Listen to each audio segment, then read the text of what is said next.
ce n'est pas l'amour fou entre Elisabeth Borne et Gérald Darmanin.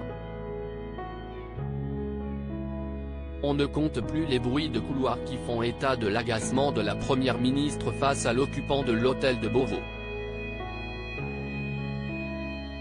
Nos confrères de l'Obs, repris par le site de Libération ce jeudi 11 mai, ont indiqué que la dernière source de tension entre les deux figures politiques proviendrait de la nature tactile du ministre de l'Intérieur. La dirigeante de Matignon aurait maintes fois acclamé qu'elle déteste qu'on lui fasse la bise pour la saluer, préférant une poignée de main, voire mieux, un bonjour de vive voix. Mais selon le magazine, l'ancien ministre des Comptes publics insiste systématiquement pour respecter la tradition française et l'embrasser sur les joues. À peine lui demande-t-il ça va ? Et hop, de Smax, a raconté un témoin de leurs échanges. Si l'anecdote est originale, elle en dit long sur l'état des rapports entre Elisabeth Borne et son ministre.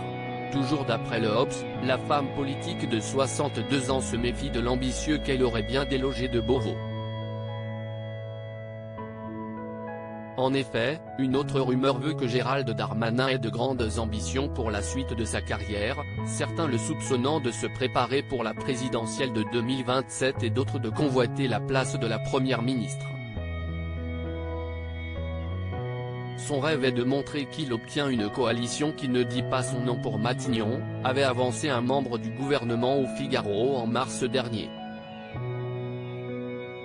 Pour le maire de Toulon Hubert Falco, l'homme politique serait le candidat idéal pour remplacer l'ancienne préfète à la tête du gouvernement, elle dont la position est menacée depuis la crise autour de la réforme des retraites.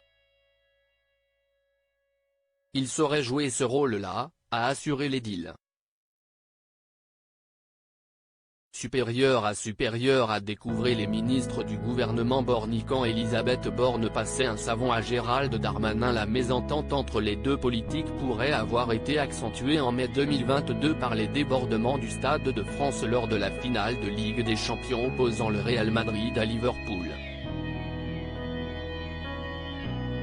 Pour rappel, Saint-Denis s'était transformé en zone de chaos total en raison d'une mauvaise gestion de l'événement, retard avant le coup d'envoi, grève RATP, utilisation de faux billets, panique des supporters, jet lacrymogène des policiers français, interpellation à l'appel.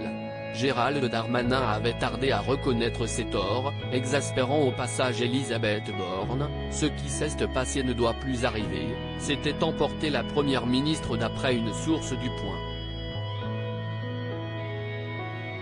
Il faut que chacun fasse la lumière et en tire les leçons.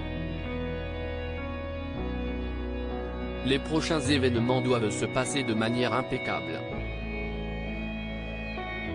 Crédit photo, Jonathan Reboa Panoramique.